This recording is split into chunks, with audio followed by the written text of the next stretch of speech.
welcome to another edition of Entrepreneurs in Fuego. We're documenting the journey of incredible entrepreneurs. My featured guest today is Kristina Sabbagh. How are you? I'm good. How are you? I am doing spectacular. You are a lot of things. You're an accomplished real estate agent broker. You are... I'm not a broker. Not a broker. Just an agent. Just an agent, but broker is around the corner. Sure. And you have written several books. Yes. And I'm just going to say them real quick, and we'll talk about them here in a minute. Okay. But How to Sell Homes, Others Fail to Sell. I'm going to read that.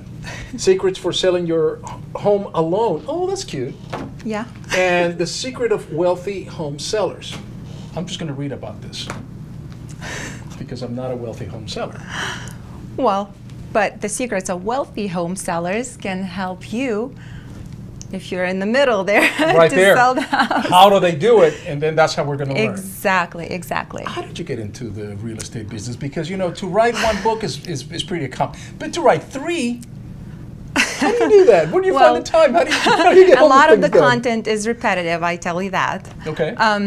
But how did I get into real estate? Well, I guess I'm a Jill of all trades. And I decided I needed to focus, and I discovered real estate after going to law school, and I did theater before. I still act. All right. We're just going to start editing this, Sorry. this show. Because you've got so many things going on. So you went to law school. Yes. Did you become an attorney?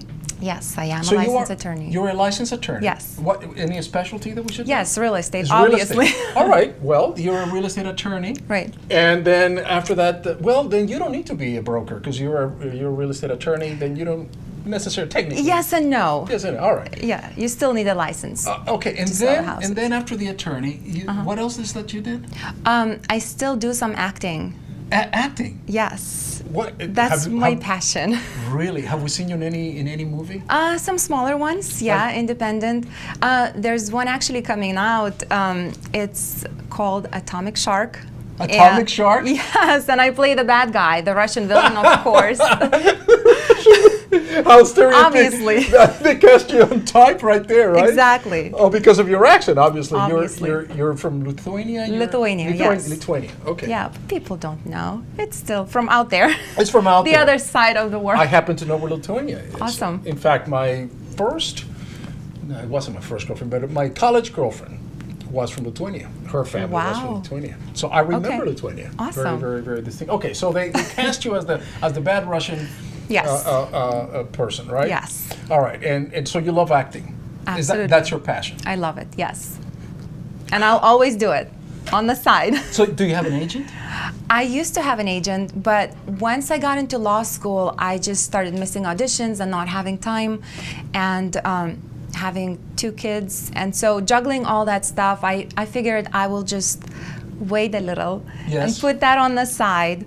And so I don't actively audition anymore, but if something comes along, I still have friends in the industry and they ask me for a role, I gladly accept it. So you just go. You fly to maybe Los Angeles? Is that where you fly for the roles? Where was Atomic Shark shot at? Actually in Arizona. Really? Yes.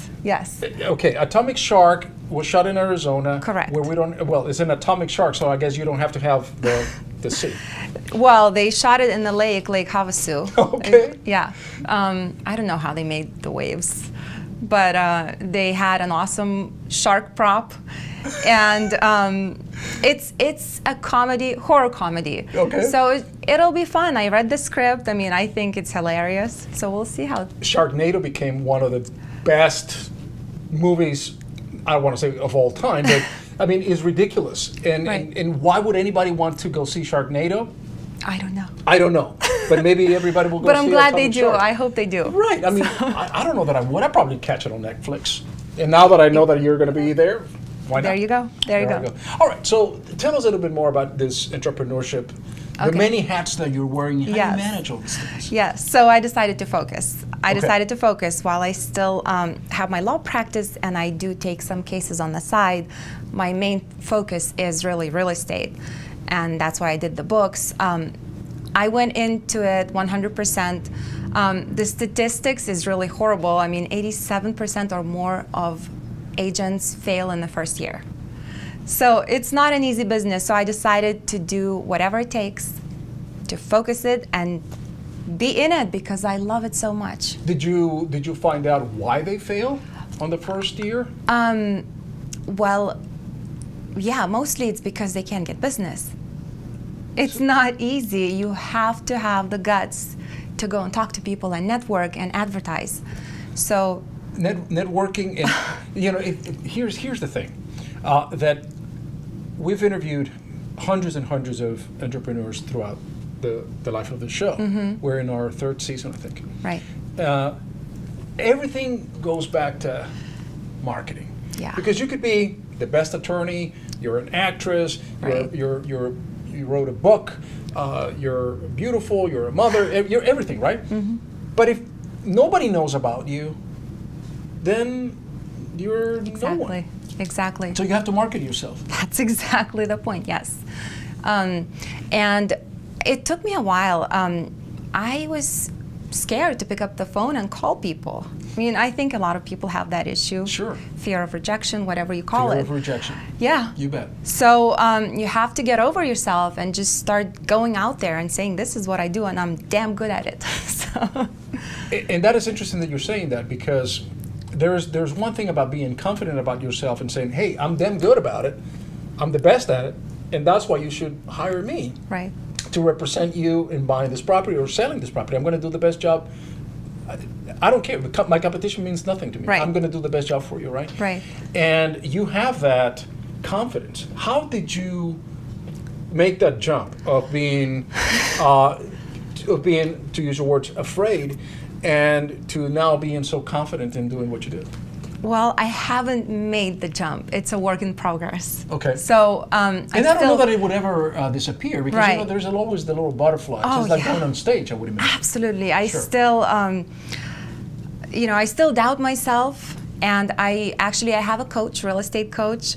And I think it's really important to have a mentor, a coach, somebody Okay. who can hold your hand and say, hey, it's okay to fail. It's okay if your call didn't go right, or don't take it personally if somebody is being rude, stuff like that.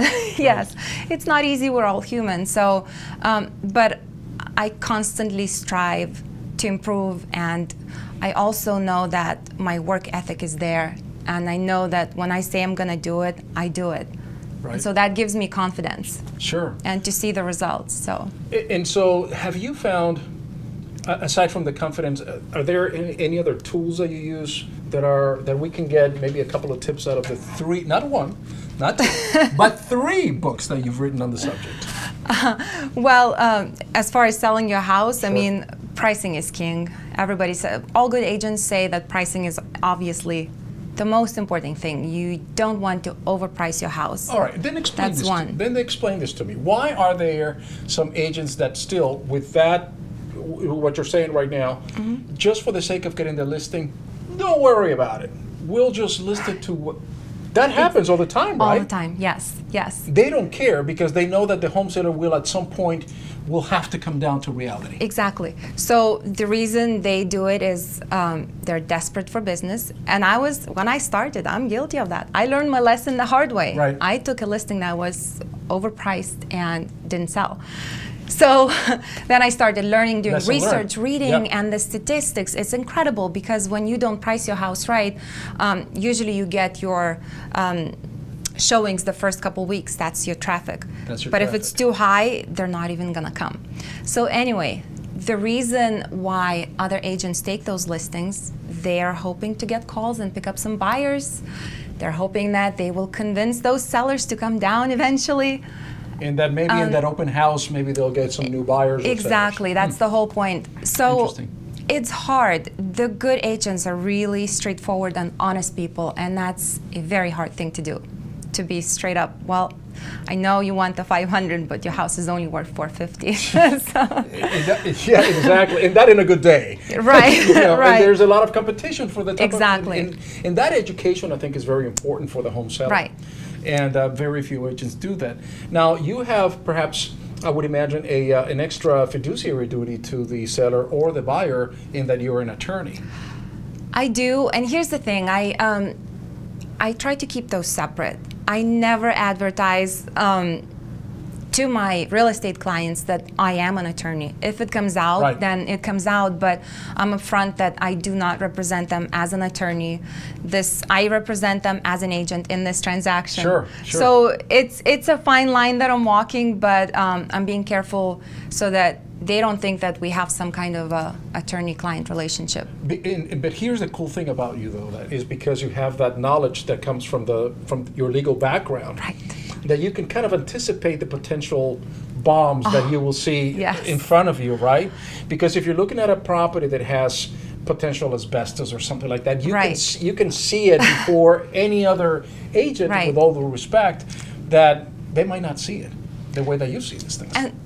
Right, and I also understand the importance of all the seller disclosures. You know, there's so many people now trying to sell the houses as is, and they're saying, hey, seller never lived in the house, we don't have any disclosures, we're just not gonna tell you anything about it. Right. And so usually when I negotiate a deal, I insist that even if they have limited knowledge, just say you don't know. But if you've owned the house and you had tenants and there was an issue, they probably would have called you, and you probably do know something about it.